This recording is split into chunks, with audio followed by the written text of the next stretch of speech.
Have you ever heard a story that just doesn't add up? A story that leaves you with more questions than answers, and a lingering chill that's hard to shake. Today, we're re-delving into one of America's most haunting and baffling unsolved mysteries.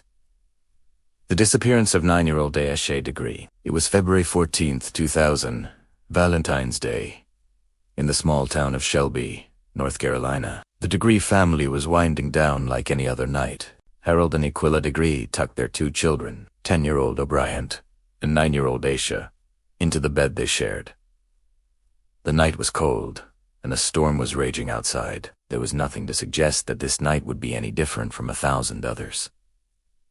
But it was. Sometime between 2:30 and 4:15 in the morning, in the dead of night, something unimaginable happened. Asha Degree, a girl described by everyone who knew her as shy, responsible, and deeply afraid of the dark, got out of her bed, packed a small backpack with some of her favorite things, and walked out of her home into the stormy darkness. She did this so quietly that her brother, sleeping just feet away, heard nothing.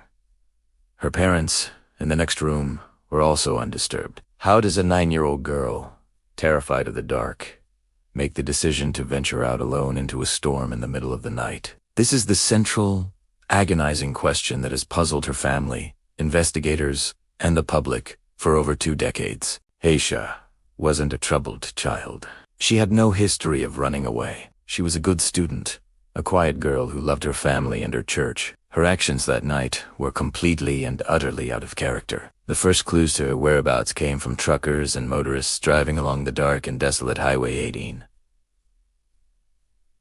Between 3:45 and 4:15 a.m., multiple people reported seeing a small girl in a white shirt and white pants walking south along the highway, against the wind and rain. One driver, Roy Blanton, was so concerned that he circled back 3 times. He said he saw her and thought, who would have a child out in this weather? The last time he saw her, he pulled up closer. But when she saw his truck, she darted off the road and disappeared into the dense, dark woods. It seemed she didn't want to be found. Or perhaps she was running from something or someone we couldn't see. By 6:30 that morning, Aquila Degree went to wake her children for school and made the horrifying discovery. Asa was gone.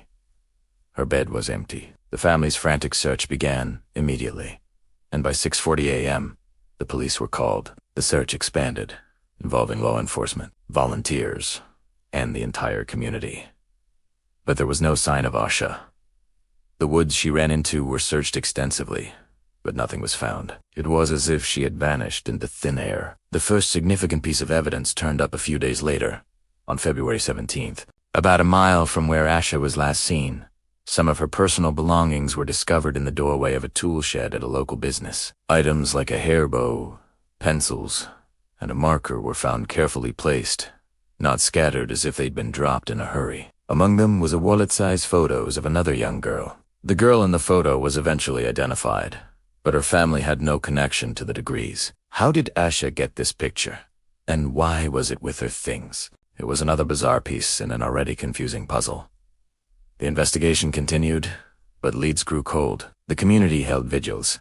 Her face was plastered on billboards, and her story was featured on national television shows like America's Most Wanted and The Oprah Winfrey Show. Tips poured in, but none led to a breakthrough. For a year and a half, there was silence. Then, in August 2001, came a shocking discovery. A construction worker, digging a boot, 26 miles away from Usha's home in a completely different direction, unearthed a backpack. It was double-wrapped in plastic trash bags and buried. Inside were 2 items that were positively identified as belonging to Asha Degree: a T-shirt featuring the band New Kids on the Block and a copy of the Dr. Seuss book, McElligot's Pool, which had been checked out from her elementary school library. This discovery only deepened the mystery. Why was her backpack buried so far from her home and from where she was last seen? And why these specific items? McElligot's Pool is a story about a boy who fishes in a small pond, imagining all the incredible fish he might catch, even though everyone tells him he won't find anything. Was this a clue? A symbol of hope? Or just a random book a little girl happened to love? The fact that the backpack was carefully wrapped in plastic suggests someone went to great lengths to preserve it and perhaps intended for it to be found later. But who? And why? Over the years, investigators have explored numerous theories. The initial theory was that Asha simply ran away from home. Perhaps she was upset about something, like losing a basketball game the day before. Or maybe she was trying to emulate a character from a book she was reading, The Whipping Boy, which involves two boys running away on an adventure. But this theory struggles to explain her fear of the dark and the great distance she traveled alone at night. Another more sinister theory is that Asha was groomed or lured out of her house by someone she knew and trusted, or perhaps by someone she met online, though internet use was not as common for children back in 2000. The FBI has suggested that Asha may have been planning her departure in the days leading up to it. Her backpack was packed, not with essentials for survival, but with comfort items, a change of clothes, her favorite nightgown, candies, and her basketball uniform. It's almost as if she was packing for a sleepover, not running away forever. Did someone promise her an adventure? A fun trip, only to betray that trust in the most horrific way? In 2015, the FBI announced a renewed push for information, creating a joint task force with local and state investigators. They revealed they were re-examining all the evidence and re-interviewing witnesses. In 2016, they announced a potential new lead. They were searching for information about a dark green, early 1970s Lincoln Continental Mark IV, or a Ford Thunderbird from the same era. Witnesses may have seen a car like this along Highway 18 on the night Asha disappeared. Did this car have something to do with her vanishing? Was someone in that vehicle with her, or waiting for her? Another interesting tip emerged in 2018.